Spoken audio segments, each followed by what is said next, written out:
Hello every one, authentic Indian cooking നിങ്ങളുടെ എല്ലാവരും സ്വാഗതം. അപ്പോൾ ഇന്ന് ഞാൻ വന്നിരിക്കുന്നത് ഇടിയപ്പം എഗ് സ്റ്റൂവിൻ്റെ വീഡിയോ ആയിട്ടാണ് വന്നിരിക്കുന്നത്. അപ്പോൾ ഒത്തിരി പേർക്കൊക്കെ അറിയാമായിരിക്കും അല്ലേ, പുതിയതായിട്ട് പാചകം പഠിച്ച് വരുന്നവർക്ക് അറിയാത്തവർക്ക് വേണ്ടിയാണ് ഞാൻ ഈ വീഡിയോ ഇടുന്നത്. അറിയുന്നവരൊക്കെ ഒന്ന് ക്ഷമിക്കണേ. അപ്പോൾ ഏറ്റവും ആദ്യം നമ്മളാണെങ്കിൽ ഈ അപ്പത്തിനൊക്കെ എടുക്കത്തില്ല, ഇടിയപ്പത്തിനും അപ്പത്തിനൊക്കെ എടുക്കുന്ന പത്തിരിക്കൊക്കെ എടുക്കുന്ന പൊടി എടുത്തിട്ടുണ്ട്. 2 ഗ്ലാസ് എടുത്തിട്ടുണ്ട് കേട്ടോ. ഒരു ഗ്ലാസ് കാണിച്ചില്ല, ആ ഗ്ലാസ്സിന് 2 ഗ്ലാസ് പൊടി എടുത്തിട്ടുണ്ട്. 2.5 ഗ്ലാസ്, ആ ഗ്ലാസ്സിന് 2.5 ഗ്ലാസ് വെള്ളം ഞാൻ തിളയ്ക്കാൻ കൊടുത്തിട്ടുണ്ട്, തിളയ്ക്കാൻ വെച്ചിട്ടുണ്ടായിരുന്നു. തിളച്ചതിന് ശേഷം നമുക്ക് 1 ടീസ്പൂൺ ഉപ്പും 1 ടീസ്പൂൺ വെളിച്ചെണ്ണയും കൂടെ അത് ഒഴിച്ച് കൊടുക്കണം. ഇവിടെ തണുപ്പ് സമയം ആയതുകൊണ്ടാണ് കേട്ടോ വെളിച്ചെണ്ണ കട്ടയായിട്ടിരിക്കുന്നത്. അപ്പോൾ അത് കാരണം കൊണ്ട് ഇങ്ങനെ സ്പൂണിലിങ്ങനെ ഇട്ട് കൊടുത്തേക്കുന്നത്.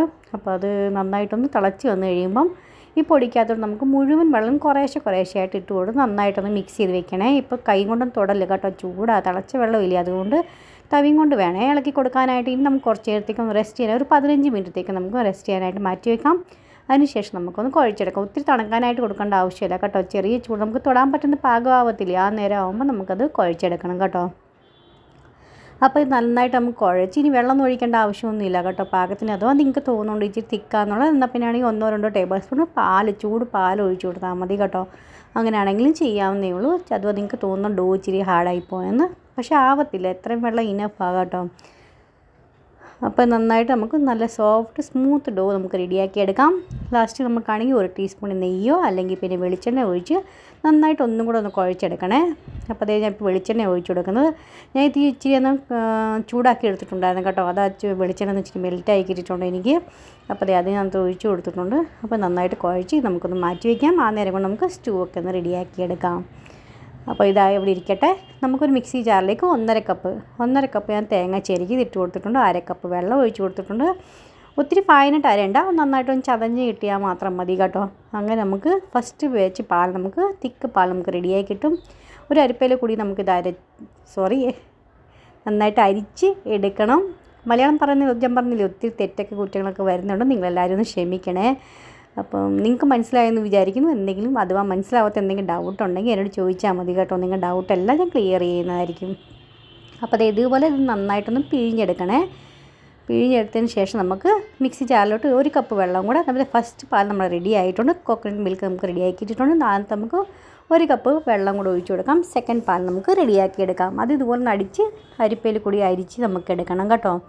അപ്പോൾ അത് സെക്കൻഡ് റെഡി ആയിട്ടുണ്ട്. പിന്നെ ഞാനാണെങ്കിൽ 6 മുട്ട ഞാൻ പുഴുങ്ങി അതിന് തൊലിയെല്ലാം കളഞ്ഞ് പിന്നെ പിച്ചാത്തിയും കൊണ്ട് ചെറുതായിട്ടൊക്കെ ഒന്ന് പൊളന്ന് കൊടുത്തിട്ടുണ്ട് കേട്ടോ. ഒന്ന് ചെറുതായിട്ടൊന്ന് കീറി കൊടുത്തിട്ടുണ്ട്. അങ്ങനെ ആക്കി റെഡിയാക്കി വെച്ചിട്ടുണ്ട്. ഇനി നമുക്കൊരു കടായി എടുക്കാം. കടായിലേക്ക് നമുക്ക് വെളിച്ചെണ്ണ ഒഴിച്ച് കൊടുക്കാം. അത് നമുക്ക് കറുവാപ്പട്ട, ഗ്രാമ്പൂ, ഏലക്ക ഇതെല്ലാം ഇട്ട് കൊടുക്കണേ.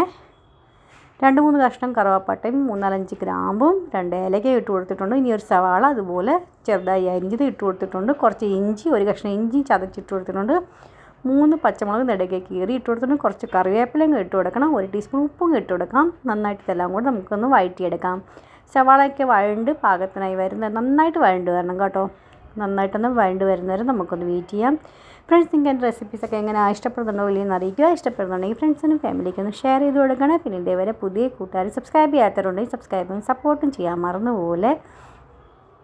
അപ്പോൾ സവാളയൊക്കെ ഇതുപോലെ വഴണ്ട് വന്നു കഴിയുമ്പം ഒരു 1/4 ടീസ്പൂൺ മഞ്ഞൾപ്പൊടിയും 1 ടീസ്പൂൺ മല്ലിപ്പൊടിയും 1 ടീസ്പൂൺ കുരുമുളക് പൊടിയും പിന്നെ ഒരു 1/2 ടീസ്പൂൺ ഗരം മസാലയും ഇട്ട് കൊടുത്തിട്ടുണ്ട്. ഇതെല്ലാം കൂടി നന്നായിട്ടൊന്ന് വഴറ്റി കൊടുക്കാം. ഇനി നമുക്ക് സെക്കൻഡ് പാൽ നമ്മൾ റെഡിയാക്കി വെച്ചേക്കുന്നില്ല, അതിനകത്തോട്ട് നമുക്ക് ഒഴിച്ച് കൊടുക്കാം. മീഡിയം ഫ്ലെയിമിൽ വെച്ച് കൊടുക്കുക. ഒത്തിരി തള വരേണ്ട ആവശ്യമില്ല. മീഡിയം ഫ്ലെയിമിൽ വെച്ചിട്ടുണ്ടെങ്കിൽ നന്നായിട്ടൊന്ന് തിക്കായി ഒന്ന് കുറുകി വന്നാൽ മതി കേട്ടോ. നന്നായിട്ടൊന്ന് തിക്കായി കുറുകി വരുന്നത് നമുക്കൊന്ന് വെയിറ്റ് ചെയ്യാം. അപ്പോൾ അതേ മുട്ടയൊക്കെ കണ്ടില്ല റെഡിയാക്കി വെച്ചിട്ടുണ്ട്. നന്നായിട്ടായി കഴിയുമ്പോൾ തിക്കാവാൻ തുടങ്ങുമ്പോൾ ഈ മുട്ടയെല്ലാം നമുക്ക് അകത്ത് എടുത്തിട്ട് കൊടുക്കാം കേട്ടോ. കുറച്ച് നേരത്തേക്ക് ഒന്നുകൂടെ ഒരു 2-3-4 മിനിറ്റിൻ്റെ ആവശ്യമേ വരത്തുള്ളൂ കേട്ടോ. അത്ര നേരം നമുക്ക് ഗ്രേവിക്ക് ഒന്ന് തിക്കായി കിട്ടും. ഇതിന് തണുത്ത് കഴിയുമ്പോൾ ഒന്നും കൂടെ കുറുകി വരും കേട്ടോ. അങ്ങനെ അത് അപ്പോൾ ഇതായി കഴിഞ്ഞപ്പം ഫസ്റ്റ് പാൽ നമ്മൾ റെഡിയാക്കി വെച്ചില്ലായിരുന്നു, അതും കൂടെ ഞാൻ ഒഴിച്ച് കൊടുത്തിട്ടുണ്ട്. ഇനി നമുക്കാണെങ്കിൽ തിളപ്പിക്കണ്ട കേട്ടോ. തിളപ്പിച്ച് കഴിഞ്ഞാൽ അത് പിരിഞ്ഞ് പോകും. അത് കാരണം അങ്ങനെ ചെയ്യാൻ പാടില്ല. 2-3 മിനിറ്റ് ഒന്ന് ചൂടായി വന്നാൽ മാത്രം മതി. ഗ്യാസിൻ്റെ ഫ്ലെയിം ഓഫ് ചെയ്യുക. അപ്പോൾ നമ്മുടെ എഗ് സ്റ്റൂ റെഡി ആയിട്ടുണ്ട്. ഇനി നമുക്ക് ഇടിയപ്പം എങ്ങനെ റെഡിയാക്കാൻ നോക്കാം. ഇഡ്ഡലി തട്ടിനകത്ത് നമുക്ക് വെളിച്ചെണ്ണ തടവി കൊടുക്കാം. പിന്നെ ഇതുപോലെ സേവ് ഒന്ന് അഴിക്കാത്തും എത്രയും ചെറിയ നമ്മുടെ മിച്ചറുണ്ടാക്കുന്ന സേവ് ഉണ്ടാക്കുന്ന ചില്ലില്ലേ, അതെടുക്കുക. ഞാൻ ചെറിയ സൈസ് എടുക്കുന്നത് കേട്ടോ. അതിനകത്ത് നന്നായിട്ട് വെളിച്ചെണ്ണയൊക്കെ തടവി എല്ലാം റെഡിയാക്കി വെച്ചിട്ടുണ്ട്. നമുക്ക് ഈ ഡോ റെഡിയാക്കി വെച്ച് മാവ് കുഴച്ച് വെച്ച് അതിനകത്ത് ഇട്ട് കൊടുക്കാം. പിന്നെ സേവ് നൽകി ഇതുപോലെ ഞെക്കി നമുക്ക് സേവ് റെഡിയാക്കി എടുക്കണം. പിന്നെ അതിൻ്റെ ഇടയ്ക്ക് കുറച്ച് തേങ്ങ ചെരിക്കുന്നത് ഞാൻ വെച്ച് കൊടുക്കുന്നുണ്ട്. അങ്ങനെ വേണം ചെയ്യാനായിട്ട്. അപ്പോൾ ഇതുപോലെ നമുക്ക് എല്ലാ ഇടിയപ്പവും നമുക്ക് റെഡിയാക്കി എടുക്കാം. അതിനുശേഷം ഒരു സൈഡ് ഞാൻ ഇഡ്ഡലി തട്ടിനകത്ത് കുറച്ച് വെള്ളം ഒഴിച്ച് ഞാൻ തിളപ്പിക്കാൻ ചൂടാവാനായിട്ട് വെച്ചിട്ടുണ്ട് കേട്ടോ. അത് ചൂടായി കഴിയുമ്പോൾ നമ്മൾ ഇതിനകത്ത് വെച്ച് കൊടുക്കുക. ഒരു 15 മിനിറ്റത്തേക്ക് ഹൈ ഫ്ലെയിമിലൊന്ന് സ്റ്റീം ചെയ്തെടുക്കുക. അതിനുശേഷം നമ്മുടെ ഇടിയപ്പം എഗ് സ്റ്റൂ റെഡി ആയിട്ടുണ്ട് സെർവ് ചെയ്യാനായിട്ട്.